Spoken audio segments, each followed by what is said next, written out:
मालदा में मुख्यमंत्री योगी आदित्यनाथ पहुंच चुके हैं। बाबुल सुप्रियो का इस वक्त संबोधन हो रहा है और कुछ ही देर के बाद मुख्यमंत्री योगी आदित्यनाथ यहां पर संबोधन शुरू करेंगे। एक बार फिर से हम सीधे मंच की तस्वीरें दिखाना चाहेंगे। मुख्यमंत्री योगी आदित्यनाथ मौजूद हैं, बैरकपुर सांसद अर्जुन सिंह मंच पर हैं, बाबुल सुप्रियो इस वक्त अपना संबोधन देते हुए नजर आ रहे हैं और लगातार यहाँ पर 200 का नारा गूंजता हुआ सुनाई दे रहा है। मंच से लगातार यही नारा लगाया जाता है कि इस बार 200 प्लस बीजेपी हासिल करके रहेगी। तो ये 148 का आंकड़ा पार करने की बात लगातार बीजेपी की तरफ से कही जा रही है। भारतीय जनता पार्टी का लगभग हर दिग्गज इस वक्त बंगभूमि पर मैदान में उतरा हुआ है। बंगाल की जंग और ज्यादा इस वक्त दिलचस्प होती हुई नजर आ रही है। एक तरफ जहां लगातार बीजेपी का डेलीगेशन इलेक्शन कमीशन जा रहा है, लगातार शिकायतें यहां पर दर्ज कराई जा रही हैं कि जो ब्यूरोक्रेसी यहां पर काम कर रही है वो ममता बनर्जी के इशारे पर काम करती हुई नजर आ रही है और बीजेपी को डर इस बात का है और लगातार इस बात को लेकर कंप्लेंट फाइल की जा रही है कि यहां के लोग सीधे तौर पर यहां की जो ब्यूरोक्रेसी है वो आप लगातार देख रहे हैं। ये तस्वीरें इस वक्त गवाही दे रही कि किस तरीके से बीजेपी मिशन 200 प्लस को पार करने के लिए लगातार शिद्दत से लगी हुई है। और ये सिर्फ गवाही तस्वीरें इस बात की नहीं दे रही कि बीजेपी किस तरीके से लगी हुई, बल्कि मंच के अगर पीछे की मैं तस्वीरें दिखाऊं, मंच के ठीक सामने की मैं तस्वीर अगर आपको दिखाऊं तो ये लाखों की तादाद में मौजूद यहाँ लोग इस बात को तस्दीक कर रहे हैं कि बीजेपी की ये कोशिश, बीजेपी की उम्मीद खोखली नहीं है कि 200 प्लस का आंकड़ा इस दफा पार बीजेपी करने की कोशिश लगातार कर रही है। आपको तस्वीरें हम दिखा रहे हैं, जहां तक नजरें आपकी जाएंगी वहां तक आपको सिर्फ कपाल नजर आएंगे, लोगों के चेहरे नजर होंगे, सर नजर आएंगे कि वहां, क्योंकि तकरीबन मैं बार बार इस बात को दोहराना इस बात के लिए जरूरी है क्योंकि आप अंदाजा लगा सकें कि कितनी बड़ी संख्या में लोग पहुंचे हैं बीजेपी की इस परिवर्तन यात्रा में। तकरीबन 5 किलोमीटर का सर्कमफ्रेंस है, एरिया है पूरे ग्राउंड का जहां पर रैली हो रही है और वो पूरा जो मैदान है वो ठसाठस लगातार भरा हुआ है लोगों से। आमतौर पर रैली में देखते हैं कि जैसे जैसे वक्त बीतता जाता है लोगों का जोश ठंडा होने लगता है, लेकिन यहाँ संख्या लगातार बढ़ती जा रही है। अभी वक्त तकरीबन 2 बजे का 2:30 बजे का हो चुका है और तकरीबन 10 बजे हम लोग यहाँ पहुंचे थे।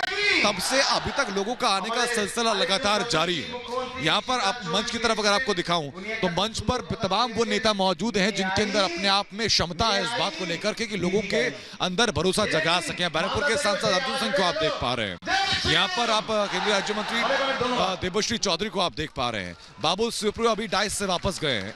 मंच के बिल्कुल बीच में उत्तर प्रदेश के मुख्यमंत्री आदित्यनाथ योगी यहाँ पर मौजूद हैं और एक वो नारा जिस नारे को लेकर के टीएमसी और खासतौर पर ममता बनर्जी के जहन में लगातार चिढ़ आती हुई हम लोगों ने देखी थी, वो नारा था जय श्री राम का नारा। क्योंकि हमने देखा होगा कि जिस वक्त एयरपोर्ट पर 2 लड़कों ने जय श्री राम का नारा ममता बनर्जी के सामने लगाया था, वो भड़क गई थी, उनको जेल करा दी गई थी। जब नेताजी सुभाष चंद्र बोस की जयंती के वक्त पर लोगों ने जय श्री राम का नारा लगाया, वो उस वक्त भड़क गई थी। लगातार जब जय श्री राम के नारे के बारे में उनसे पूछा गया तो भड़कती रही हैं। लेकिन यहाँ जो जनमानस मौजूद है वो लगातार 2 ही नारे लगा रहा है। पहला ये कि बीजेपी जिंदाबाद और दूसरा जो नारा है वो जय श्री राम का नारा है। मन से एक बार आह्वान होता है, लोग 4 बार यहाँ पर उसी नारे को बुलंद करते हैं। जो राजनीतिक समीकरणें हैं यहाँ की उस बात से आप वाकिफ है लगातार कि मालदा के आसपास की जो 12 विधानसभाएं हैं, पिछले विधानसभा चुनाव में 2 सीटें बीजेपी ने हासिल की थी।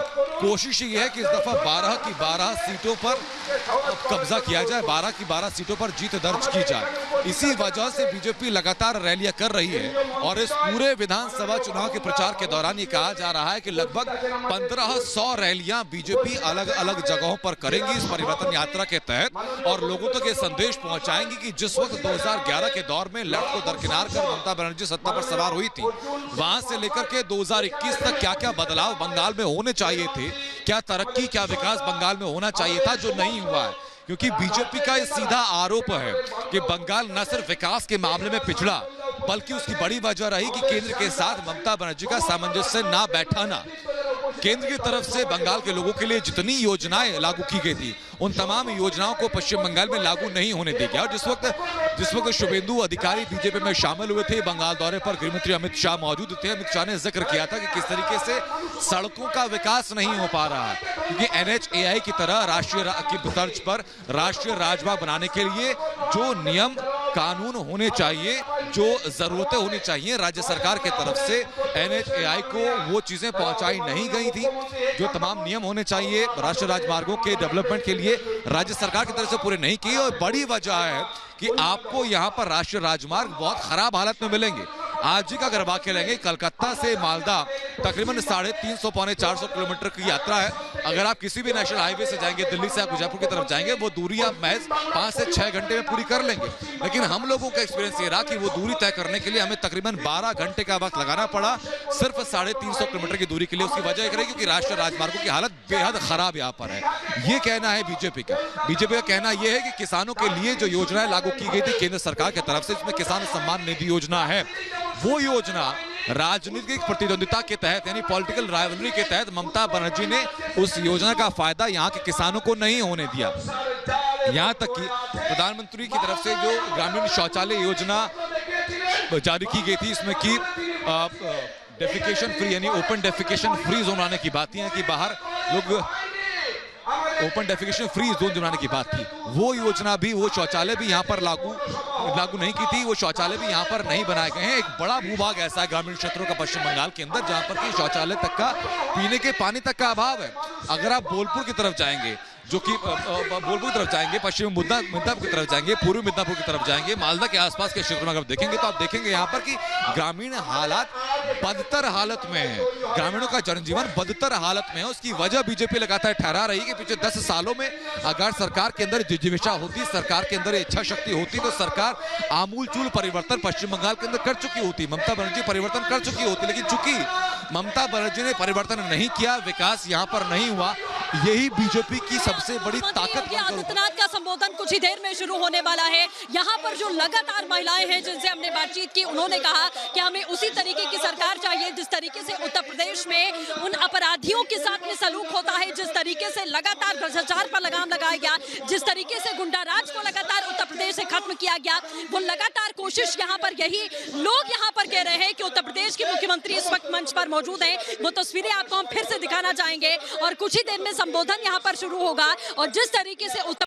में क्राइम को कंट्रोल किया गया है, जिस तरीके से उत्तर प्रदेश से जंगल राज और गुंडा राज को खत्म किया गया है, उसी तरीके से बंगाल में जिस तरीके से ममता बनर्जी राज करती हैं, हिंसात्मक राजनीति यहाँ पर है, जिस तरीके से गुंडागर्दी बंगाल में चलती है, उस गुंडागर्दी को खत्म करने के लिए ऐसी ही सरकार चाहिए जैसी उत्तर प्रदेश की सरकार काम करती है। ये यहाँ की जनता का, यहाँ के युवाओं का, यहाँ की महिलाओं का कहना है। और जय श्री राम का नारा आप इस वक्त सुन पा रहे हैं कि चारों ओर से सिर्फ जय श्री राम का नारा ही गुंजायमान सुनाई दे रहा है, जिस नारे से ममता बनर्जी को सख्त नफरत है। वो कहती है जय श्री राम का नारा इसलिए लगाया जाता है ताकि हमें बेइज्जत किया जा सके। तो भगवान के नाम के को लेकर जिस तरीके की विचारधारा, जिस तरीके की सोच ममता बनर्जी की रही है, वो हम सभी ने देखी है। लेकिन यहाँ पर चारों तरफ ये बंगाल की जनता है जो इस वक्त जय श्री राम का नारा लगाती हुई दिखाई दे रही है। इसके साथ ही 200 प्लस का आंकड़ा जो बीजेपी बार बार कह रही है कि इस बार बंगाल में हम 200 प्लस का आंकड़ा पार करेंगे, हर मंच से सिर्फ यही गूंजता है। इससे पहले एक नारा और है जो शिवराज सिंह चौहान जब यहाँ पहुंचे हुए थे तो उन्होंने वो नारा लगाया था और साफ तौर पर कहा था कि 2 मई और दीदी गई। देखिए यहाँ पर किस तरीके से सोनार बांग्ला का जो सपना देखा गया है उसको पूरा योगी आदित्यनाथ पहुंच रहे हैं सभी का अभिवादन करते हुए। और इसी वक्त योगी आदित्यनाथ यहाँ पर अपना संबोधन शुरू कर सकते हैं, आप तस्वीरों में देख सकते हैं। और इसके साथ ही लोगों की तस्वीरें हम आपको दिखाएंगे।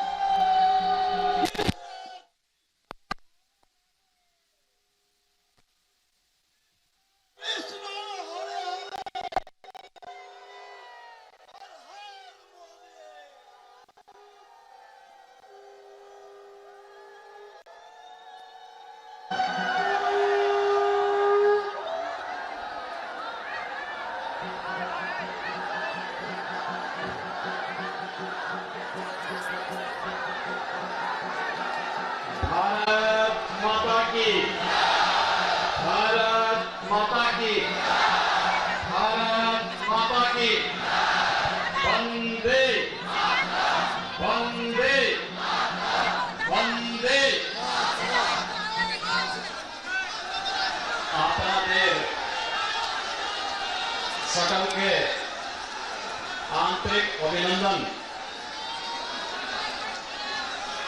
माता की। वंदे वंदे वंदे। आपना देव सकल के आंतरिक अभिनंदन। ओ भालो बासा जानाई ए बांग्लार पवित्रो भूमि मालदोई ऐसे आमी निजे के धन्यो माने कार्य छे।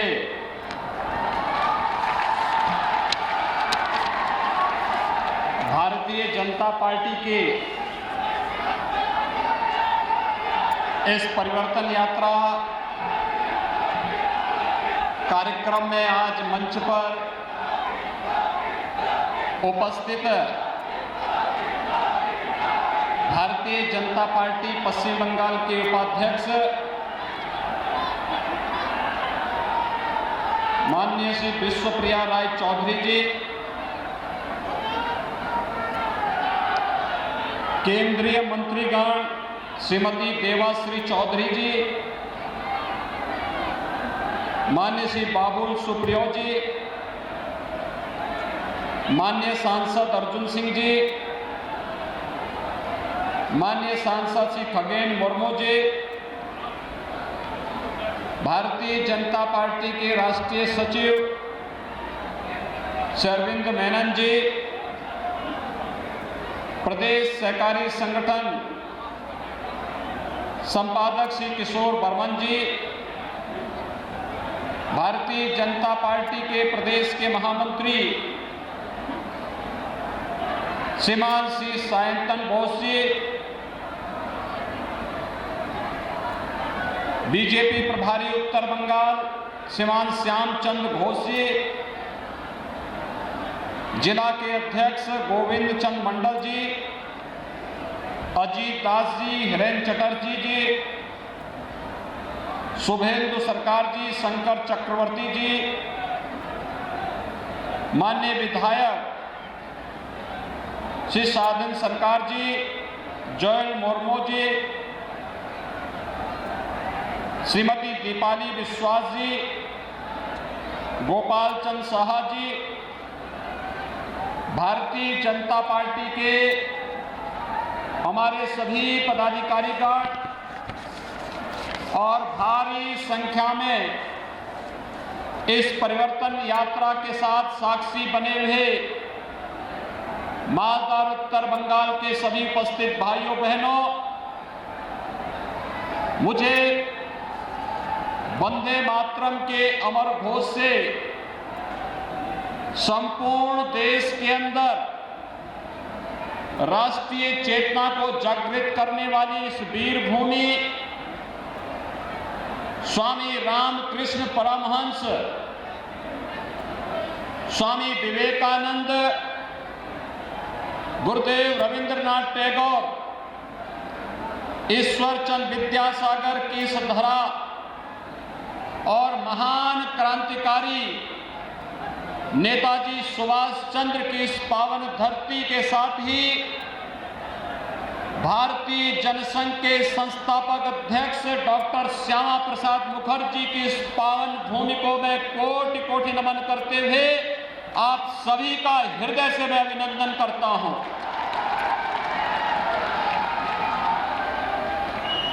भाइयों बहनों, मालदा भारत की सनातन संस्कृति की भूमि है और भारत की सनातन संस्कृति की इस भूमि को कोटि कोटि नमन करते हुए आज मैं अपने आप को सौभाग्यशाली मानता हूं कि मुझे इस परिवर्तन यात्रा में आपके साथ सहभागी बनने का अवसर प्राप्त हुआ है। हम सब जानते हैं कि महाप्रभु चैतन्य महाप्रभु की इस पावन भूमि ने पूरे भारत के अंदर वैष्णव परंपरा का प्रचार प्रसार करने में जिस बड़ी भूमिका का निर्वहन किया, यह भूमि वैष्णवपाद के महान ध्वजाधारी गौरी वैष्णव जीवा गोस्वामी देवा जी की जन्म देने वाली भूमि भी है।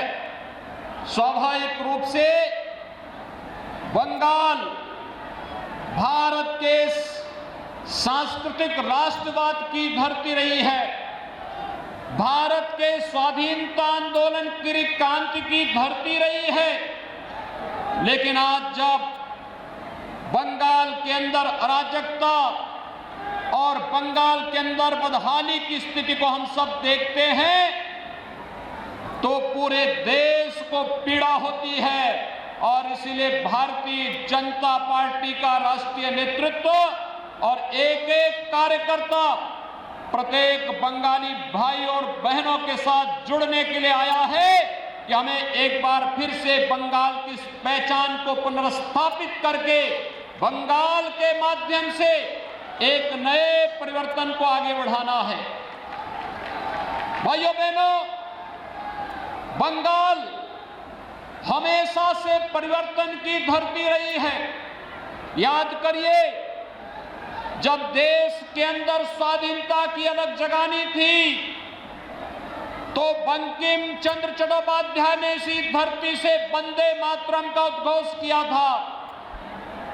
आनंद मठ उपन्यास के माध्यम से उन्होंने भारत की सुप्त चेतना को जागृत करके पूरे देश के अंदर राष्ट्रीयता का जो संचार किया था, आज भी हर भारतीय अपने राष्ट्रीय गीत के रूप में वंदे मातरम को मान करके भारत के स्वाभिमान और सम्मान का अलग देश और दुनिया के सामने प्रस्तुत करता है।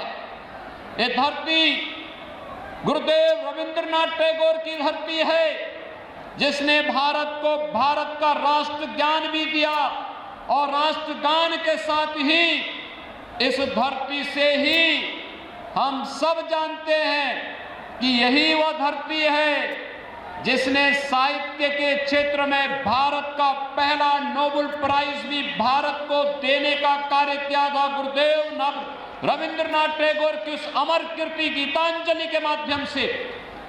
लेकिन आज बंगाल कहां चला गया है?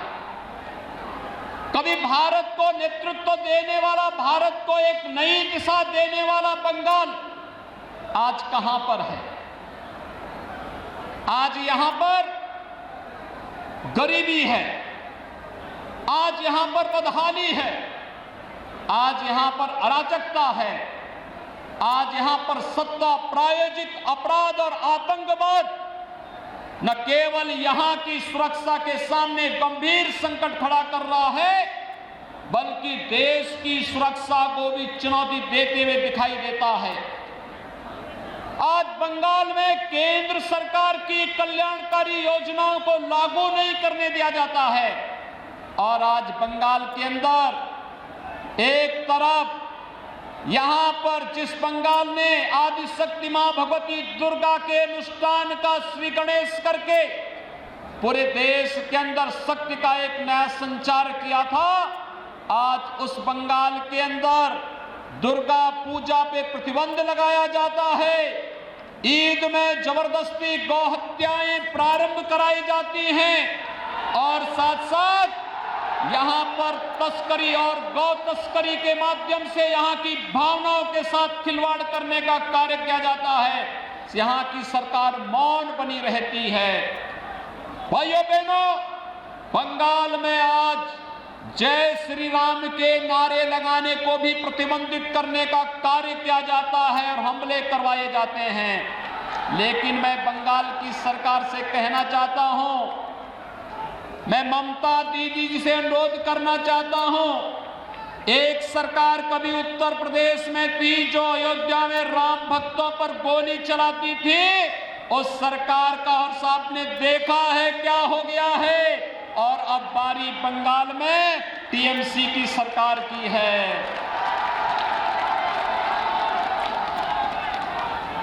जो भी राम का द्रोही है, याद रखना, मालदा की धरती से ही मैं इस बात को कह रहा हूं, होली आने वाला है अभी कुछ ही दिनों के बाद, और कभी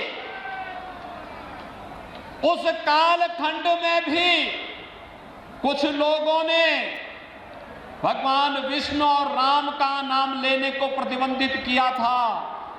होली के अवसर पर हम लोग क्या कहते हैं उसको।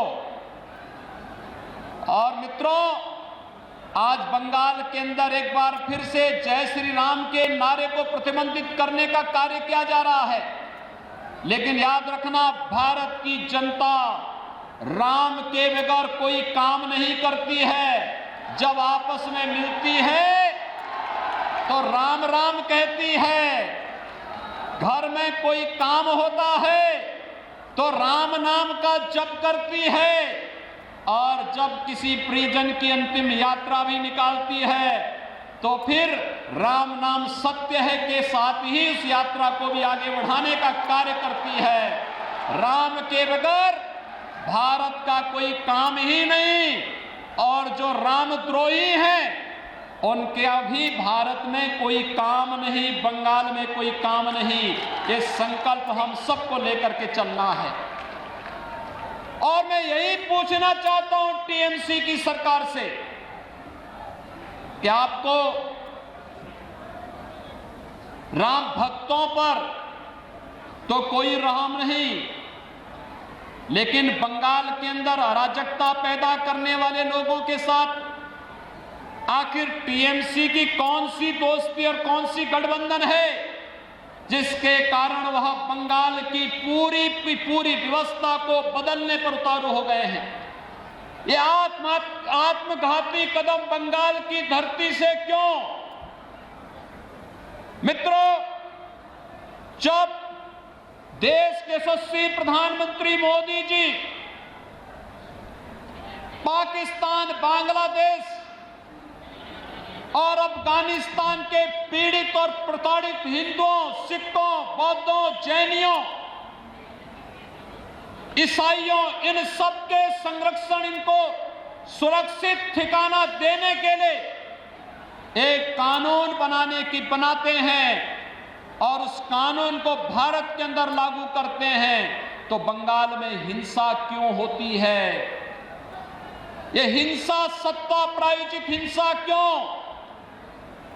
यहां पर एक तरफ पीड़ित और प्रताड़ित मानवता को शरण देने की जब बात की जाती है तो यहां की सरकार विरोध करती है, लेकिन जब घुसपैठियों को बाहर करने की बात होती है यहां की सरकार तिलमिला जाती है। यहां की सरकार घुसपैठियों, अवैध घुसपैठियों के साथ में है, उसको यहां की जनता के साथ कोई लेना देना नहीं। और यही कारण है कि यहां की सरकार केंद्र सरकार की किसी भी कल्याणकारी योजना का लाभ यहां के नागरिकों को देने में पूरी तरह फेल है। मित्रों, मैं आया हूं उत्तर प्रदेश से। हमने उत्तर प्रदेश में कुछ चीजें इस रूप में की जिसने उत्तर प्रदेश से अंदर व्यापक परिवर्तन किया है, और उस व्यापक परिवर्तन के कारण आज आप देखते होंगे यहां पर गर्मियों में जून से लेकर के अक्टूबर के बीच में इंसेफ्लाइटिस से हजारों मौतें बंगाल में आज भी होती हैं। लेकिन बंगाल के अंदर अज्ञात बीमारी दिखा करके इस बीमारी से होने वाली मौतों को छुपाने का कार्य टीएमसी की सरकार करती है। इससे पहले कम्युनिस्टों की सरकार भी यही बंगाल के अंदर करती थी। लेकिन हम लोगों ने प्रधानमंत्री मोदी जी के अनुकंपा और उनकी कृपा से स्वच्छ भारत मिशन के अंदर हर एक गरीब परिवार के घर में एक एक शौचालय बना दिया, हर एक घर तक शुद्ध पेयजल उपलब्ध कराने की व्यवस्था की। आज परिणाम है इंसेफ्लाइटिस उत्तर प्रदेश से पूरी तरह समाप्त हो चुका है। कोई मौत इंसेफ्लाइटिस से उत्तर प्रदेश के अंदर नहीं होती है। मित्रों, 3 वर्ष के अंदर उत्तर प्रदेश के अंदर 40 लाख गरीबों को आवास मिला है। प्रधानमंत्री आवास योजना में 40 लाख परिवारों को एक एक आवास। मैं आ रहा था अभी बागडोगरा से मैं देख रहा था, मालदा तक एक भी गरीब व्यक्ति का पक्का मकान नहीं है। ये प्रधानमंत्री आवास योजना का लाभ यहां के गरीबों को क्यों नहीं मिल पाता है? यहां के बंगाल के गरीबों को क्यों नहीं मिल पा रहा है? क्योंकि यहां की सरकार रुचि नहीं ले रही है। उत्तर प्रदेश के अंदर 6 करोड़ गरीबों को आयुष्मान भारत में 5 लाख रुपए की स्वास्थ्य बीमा का कवर है। वह कहीं भी किसी भी हॉस्पिटल में उत्तर प्रदेश के अंदर या देश के अंदर जाएगा, उसे 5 लाख रुपए की स्वास्थ्य बीमा का लाभ हर वर्ष प्राप्त हो रहा है। केंद्र और राज्य सरकार मिलकर के इस कार्यक्रम को आगे बढ़ा रहे हैं। आखिर प्रधानमंत्री आयुष्मान भारत का लाभ बंगाल के गरीबों को, बंगाल के नागरिकों को टीएमसी की सरकार क्यों नहीं देने जा रही है? क्योंकि उसे मालूम है अगर वह इन गरीबों को इसका लाभ दे देगी तो फिर वह वोट बैंक नहीं बना पाएगी। मित्रों, इसी प्रकार से अगर आप देखेंगे प्रधानमंत्री किसान सम्मान निधि का लाभ उत्तर प्रदेश के अंदर 2,42,00,000 किसानों को हर वर्ष प्रधानमंत्री किसान सम्मान निधि में 6,000 रुपए डीबीटी के माध्यम से उसके अकाउंट में पैसा आता है। लेकिन बंगाल के अंदर प्रधानमंत्री किसान सम्मान निधि को नहीं लागू करने दिया गया। ममता दीदी ने ये पैसा यहाँ के किसानों के खाते में नहीं देने दिया, किसानों को इसका लाभ मिले, उन्होंने इसको बंगाल में लागू ही नहीं करने दिया गया। नेशनल पोर्टेबिलिटी के अंतर्गत 1 नेशन 1 राशन कार्ड की सुविधा अगर बंगाल का व्यक्ति बंगाल के अंदर चाहे तो बंगाल के अंदर, और अगर उसकी मर्जी आए तो वह देश के अंदर जहां कहीं रहता है राशन कार्ड से राशन लेने का लाभ ले सकता है। लेकिन टीएमसी की सरकार ने नेशनल पोर्टेबिलिटी को यहां लागू ही नहीं करने दिया, जिससे बंगाल के नागरिकों को राशन की सुविधा का लाभ नहीं मिल पाता है। केवल चंद टीएमसी के गुंडे खाद्यान्न घोटाले में लिप्त होकर के यहां के नागरिकों के खाद्यान्न को हजम करने का कार्य कर रहे हैं। मित्रों, बंगाल के अंदर छल छद्म और धोखे से यहां पर लव जिहाद की घटनाओं को भी अंजाम दिया जा रहा है। हम लोगों ने यूपी के अंदर कानून बना दिया, लेकिन बंगाल के अंदर क्योंकि तुष्टीकरण की राजनीति है, न वह गौ तस्करी को यहां की सरकार रोक पा रही है और न ही लव जिहाद की उन घातक गतिविधियों को जिसका दुष्परिणाम आने वाले समय में बड़ा खतरनाक होने जा रहा है, वह यहां की सरकार इसको रोकने में पूरी तरह विफल है। और इसीलिए आज हम सब परिवर्तन यात्रा में आप सबका आह्वान करने के लिए आए हैं। जो सरकार आपको सुरक्षा नहीं दे सकती, जो सरकार अपराधियों का संरक्षण दे रही हो, जिस सरकार को कानून का राज स्थापित करने में नहीं, जिस सरकार को एन केन प्रकारेण सत्ता में बना रहना ही अपना एकमात्र उसने युग धर्म बना लिया हो, उस सरकार के साथ जो गरीबों के लिए कार्य नहीं कर सकती, जो सरकार कमजोरों के लिए कार्य नहीं कर सकती, जो सरकार किसानों के लिए कार्य नहीं कर सकती, जो सरकार युवाओं के लिए कार्य नहीं कर सकती और जो सरकार महिलाओं को सुरक्षा नहीं दे सकती है, उस सरकार को एक भी क्षण रहने का अधिकार नहीं होना चाहिए। और बंगाल के भाइयों बहनों, मैं आप सबका आह्वान करने के लिए आया हूं। ये परिवर्तन यात्रा में जो उमड़ा हुआ ये जन सैलाब है, ये बंगाल के परिवर्तन का साक्षी बन करके इस परिवर्तन का बाग बनने के लिए उतारू हो गया है। और ये बाग इस रूप में उतारू हो चुका है, उसने संकल्प ले लिया है। मोदी जी के नेतृत्व में पूरे देश के अंदर जिस तरीके से कोरोना प्रबंधन का कार्य किया गया, हम आभारी हैं प्रधानमंत्री मोदी जी के। मित्रों, आभारी है प्रधानमंत्री मोदी जी के।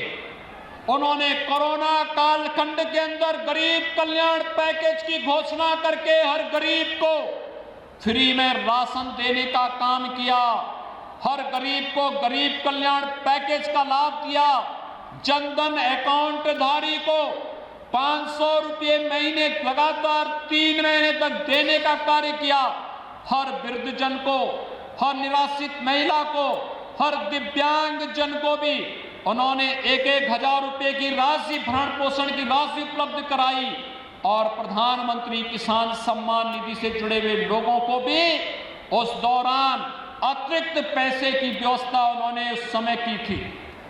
आत्मनिर्भर भारत पैकेज के अंदर भी उन्होंने एमएसएमई के लिए, परंपरागत उद्यम के लिए, भारत के गांवों के लिए, गरीबों के लिए, व्यापारियों के लिए एक बेहतर पैकेज की घोषणा की। कोरोना प्रबंधन में चाहे वह जिस भी राज्य ने जो डिमांड की, राज्यों को तो उसका लाभ दिया ही, लेकिन हम आभारी हैं प्रधानमंत्री मोदी जी के और भारत के वैज्ञानिकों के, जिन्होंने भारत को कोरोना से बचाने के लिए 2 स्वदेशी वैक्सीन भी दिए और वैक्सीन इस समय युद्ध स्तर पर लग रहे हैं। कल से आपने देखा होगा 60 वर्ष के ऊपर के लोगों को भी वैक्सीन लगना प्रारंभ हो गया है। ये 60 वर्ष से ऊपर के लोगों को वैक्सीन लगना और भारत के नागरिकों के साथ साथ दुनिया के अपने मित्र देशों को भी वैक्सीन पहुंचाना, यह एक नया भारत की वह तस्वीर है जो दुनिया के अंदर भारत के 135 करोड़ लोगों की ताकत का एहसास करा रहा है। और उस नए भारत के साथ नए बंगाल को भी आगे आकर की इस अंगड़ाई में सहभागी बनना पड़ेगा और इसी आह्वान के लिए आज हम सब आपके बीच आए हैं।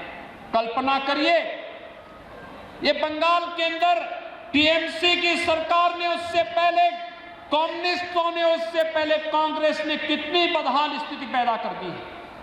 मित्रों, मुझे याद है आज से 25 साल पहले, 30 साल पहले भारत का हर नौजवान अपनी रोजगार के लिए बंगाल आता था, लेकिन पिछले 25-30 वर्षों के अंदर बंगाल को बदहाल कर दिया इन सभी लोगों ने।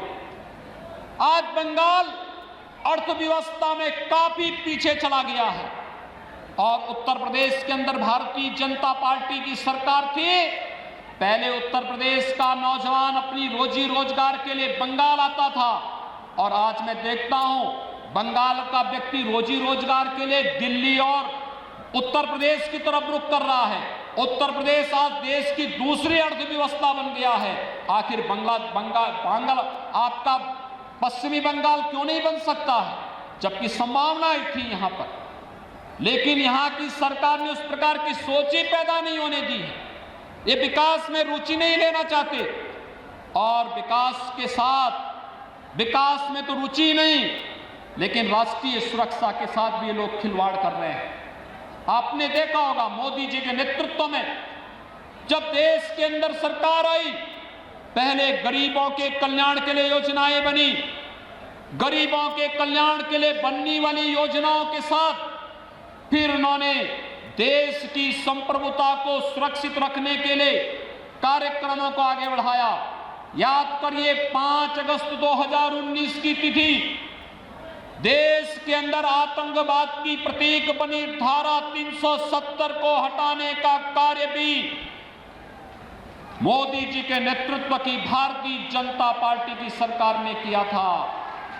याद करिए, इसी धरती पर पैदा होने वाले डॉक्टर श्यामा प्रसाद मुखर्जी ने घोषणा की थी, एक देश में 2 प्रधान, 2 विधान और 2 निशान नहीं चलेंगे, नहीं चलेंगे। और उन्होंने कश्मीर मुक्ति के लिए एक आंदोलन प्रारंभ किया था।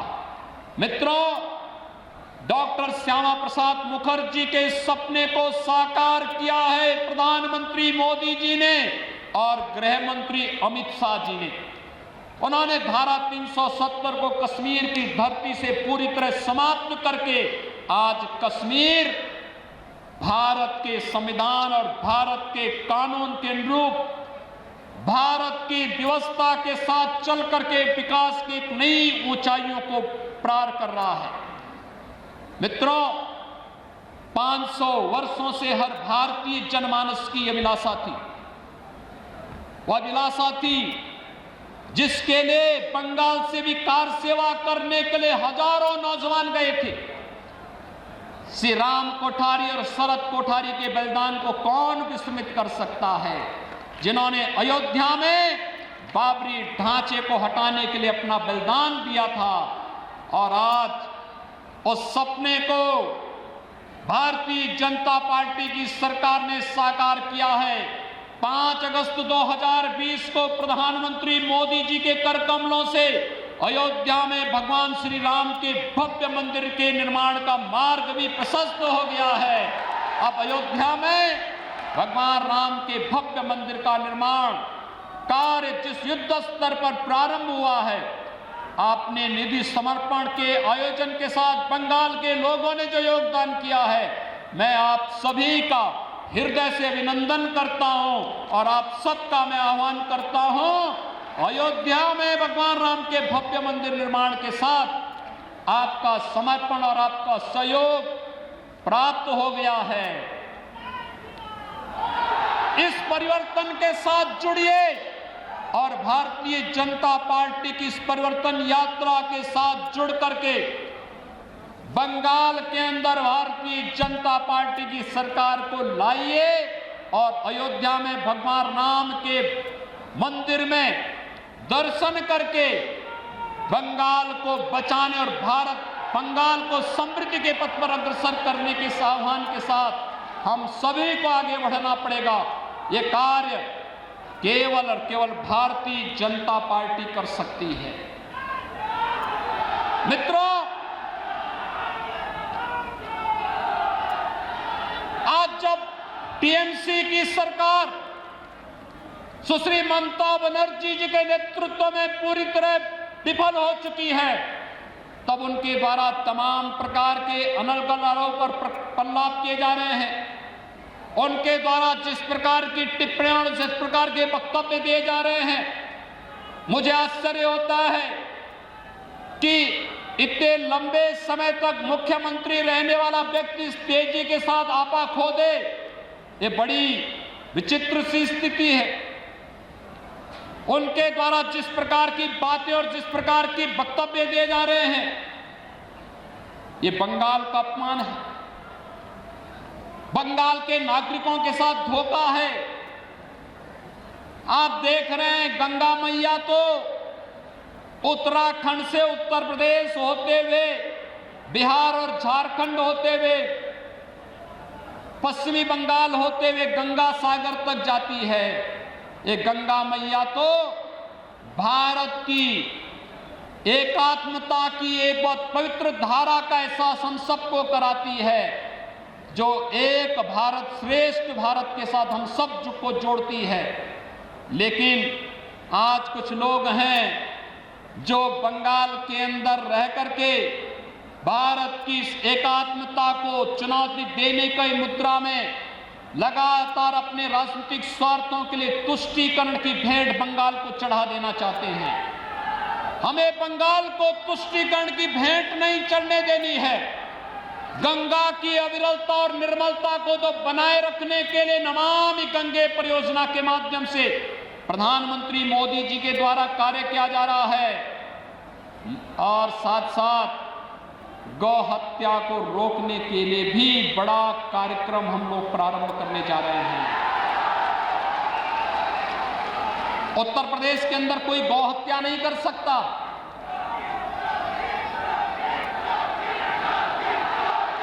मित्रों, कोई नहीं कर सकता। हमारी सरकार 2017 में आई थी और 2017 में आते ही उत्तर प्रदेश के अंदर गौ तस्करी और इलीगल स्लॉटर हाउसेज एक झटके में बंद हो गए। 24 घंटे के अंदर बंद हुए थे। आप भारतीय जनता पार्टी की सरकार को लेकर के तो आइए, 24 घंटे के अंदर सभी इलीगल स्लॉटर हाउसेज बंद हो जाएंगे। और 24 घंटे के अंदर ये तस्करी भी बंद हो जाएगी। गौ तस्करों को पता लग जाएगा कि गौ तस्करी, इलीगल स्लॉटरिंग और किसी भी प्रकार की अराजकता और अव्यवस्था का क्या दुष्परिणाम होगा। उत्तर प्रदेश के अंदर 4 वर्षों में कोई दंगा नहीं हुआ, किसी पर्व और त्योहार को कोई मनाने से रोक नहीं सकता, कोई भी यात्रा वहां पर आज प्रतिबंधित नहीं है। बंगाल में तो न्यायपालिका को यहां की सरकार से कहना पड़ता है कि अगर उत्तर प्रदेश में दुर्गा पूजा का आयोजन हो सकता तो बंगाल में क्यों नहीं हो सकता है। आपको याद होगा जब दुर्गा पूजा का समय और ईद का समय एक ही साथ पड़ा था या मुहर्रम का समय एक साथ पड़ा था, तो यहां की सरकार ने मुहर्रम की जुलूस को तो अनुमति दी, लेकिन दुर्गा पूजा के पंडालों में प्रतिबंध लगा दिया था। उत्तर प्रदेश में जब बात आई तो उत्तर प्रदेश में हम लोगों ने कहा कि नहीं भाई, दुर्गा पूजा का जो समय होगा उस समय पूजा ही होगी और उस समय पूजा में कोई व्यवधान हम नहीं पड़ने देंगे। और एक भी जगह पूजा के पंडाल नहीं रोके गए थे, लेकिन बंगाल के अंदर बैन किए जाते हैं, पूजा को प्रतिबंधित किया जाता है, भावनाओं के साथ खिलवाड़ किया जाता है, गो तस्करों को प्रश्रय दिया जाता है, उनके समर्थन में सत्ता के यहां पर वक्तव्य आते हैं। ये मुझे आश्चर्य होता है इन सब बातों को लेकर के कि भारत की आस्था के साथ खिलवाड़ है और भारत अपनी आस्था के साथ कभी खिलवाड़ बर्दाश्त नहीं कर सकता है। और बंगाल की धरती भारत के सांस्कृतिक राष्ट्रवाद की धरती के रूप में अपनी पहचान बनाई है और बंगाल की धरती का यह संदेश एक बार फिर से पूरे देश के अंदर गूंजना चाहिए कि जो कार्य कभी स्वामी विवेकानंद जी ने कहा था, उन्होंने दुनिया के यानी वैश्विक मंच पर जाकर के बंगाल की धरती का एक युवा सन्यासी बंगाल की धरती से यह आह्वान करता था और उनका जो आह्वान था वह भारत को जागृत करने का आह्वान था। उन्होंने इस समय कहा था कि गर्व से कहो हम हिंदू हैं। इस स्वामी विवेकानंद का यह वक्तव्य कोई सांप्रदायिकता का प्रतीक तो नहीं था। स्वामी विवेकानंद का यह वक्तव्य तो भारत को जोड़ने वाला वक्तव्य था। भारत की सनातन संस्कृति को वैश्विक मंच पर स्थापित करने का, वैदिक परंपरा को वैश्विक मंच पर स्थापित करने का एक मंत्र था। स्वामी विवेकानंद की इस परंपरा को मैं प्रणाम करता हूं। रामकृष्ण परमहंस की साधना से पवित्र इस धरती ने, स्वामी प्रणवानंद जी की साधना से पवित्र इस धरती ने भारत के राष्ट्रवाद को एक नई ऊंचाइयां प्रदान की थी, जिसने भारत के अंदर देखते ही देखते आजादी के बंदों को वंदे मातरम के इस मंत्र के माध्यम से विदेशी हुकूमत के खिलाफ लड़ने की एक नया जोश और एक नया तेज दिया था। और भाइयों बहनों, एक बार फिर से जो लोग तुष्टीकरण की राजनीति करके बंगाल के सामाजिक और यहां की आध्यात्मिक व्यवस्था के साथ, सांस्कृतिक व्यवस्था के साथ खिलवाड़ करके बंगाल की पहचान को अपने वोट बैंक के लिए नष्ट करना चाहते हैं, उनको मुंहतोड़ जवाब देने का अवसर आपके पास विधानसभा चुनाव के माध्यम से आया है। मैं आप सभी का आह्वान करने के लिए आया हूं कि बंगाल की धरती को हम अराजकता की धरती नहीं बनने देंगे। आप निश्चिंत रहिए, भारतीय जनता केवल अब ये 1 महीने का मात्र समय है। 1 महीने के अंदर एक परिवर्तन जमीन पर उतरता हुआ दिखाई देगा। ये आपका एक जमावड़ा इस बात को प्रदर्शित करता है। तब टीएमसी के नाम पर जो लोग गुंडागिर्दी कर रहे हैं, आप देखते होंगे उत्तर प्रदेश के अंदर जो लोग पहले गुंडागिर्दी करते थे, आज वे लोग अपने गलियों में अपने गले में तख्ती बांध करके चलते हैं कि रहम कर दो। और मैं कह सकता हूं, मैं देख रहा था एक तस्वीर, भारतीय जनता पार्टी के एक कार्यकर्ता की बुजुर्ग माता को टीएमसी के गुंडों ने इस बेरहमी के साथ पीटा और उनके मुंह पर जो सूजन था उसको देखते हुए आंखों में आंसू आ रहे थे कि कितने बेरहम और बर्बर हैं ये लोग कि एक महिला को भी नहीं छोड़ते। और अपराधी अगर अपराध करता है तो पुलिस का काम है अपराधी के खिलाफ कार्रवाई करना, प्रशासन का काम है, शासन का काम है उस अपराधी के खिलाफ कार्रवाई करना। लेकिन अगर शासन और प्रशासन अपराधी के खिलाफ कार्रवाई करने की बजाय वक्तव्य दें कि सूजन तो घर के विवाद का है, ये पीटने से नहीं सूजन आया है, ये सूजन तो दिखाई दे रहा है मुंह पे, चोट के निशान है, और तब भी बयान दिया जा रहा है कि ये सूजन तो मामूली से विवाद के कारण खड़ा हुआ है। आश्चर्य होता है मुझे, ये पार्टी बनकर के काम करना बंद करे। और मुझे लगता है कि बहुत समय नहीं, भाइयों बहनों, भारत निर्वाचन आयोग ने चुनाव की घोषणा कर दी है, चुनाव की प्रक्रिया प्रारंभ हो चुकी है। बस अब मान करके चलिए 2 मई के बाद भारतीय जनता पार्टी की सरकार जब बंगाल के अंदर बनेगी तो टीएमसी और कम्युनिस्टों के नाम पर गुंडागर्दी और अराजकता फैलाने वाले गुंडे अपनी जान की भीख मांगते हुए गलियों, अपने गले में तख्ती लेकर के घूमते हुए फिरेंगे। और उस समय फिर वह दृश्य देश के सामने होगा कि जो भी कानून के साथ खिलवाड़ करेगा उसको अपनी जान की भीख मांगने के लिए इसी प्रकार से मजबूर होना पड़ेगा। और तब उस समय के लिए हम सबको अपने को तैयार करना होगा, सारे मतभेदों को भुला करके बंगाल को उसकी पहचान को पुनर्स्थापित करने के लिए, बंगाल को विकास की राह पर ले चलने के लिए प्रधानमंत्री मोदी जी के नेतृत्व में एक भारत श्रेष्ठ भारत की परिकल्पना को साकार करने के लिए बंगाल के नागरिकों को भी रोजगार चाहिए, नौकरी चाहिए, बंगाल के नौजवानों के लिए भी अच्छे अवसर होने चाहिए, बंगाल के गरीबों को भी शासन की सुविधा का लाभ मिलना चाहिए, बंगाल के किसानों को भी प्रधानमंत्री किसान सम्मान निधि का लाभ मिलना ही चाहिए, और बंगाल के गरीबों को भी स्वास्थ्य बीमा का कवर मिलना ही चाहिए।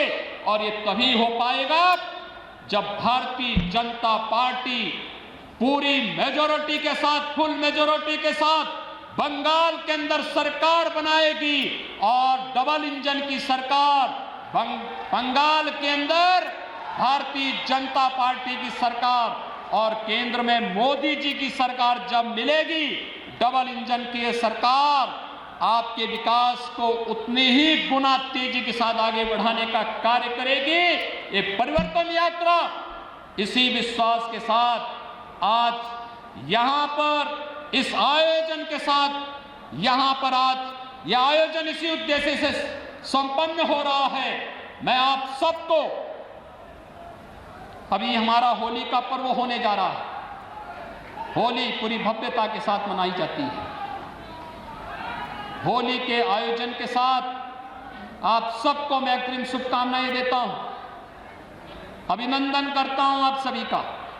और होली के उत्सव को चुनाव के साथ जोड़ते हुए ये रंग बिरंगी होली 2 मई को बंगाल के अंदर सांस्कृतिक राष्ट्रवाद की दीपावली का उत्सव भी मनाया जाना चाहिए। इस संकल्प के साथ हम सब आगे बढ़ेंगे। आप सबके प्रति मेरी शुभकामनाएं। धन्यवाद। जय जय श्री राम, जय जय श्री राम।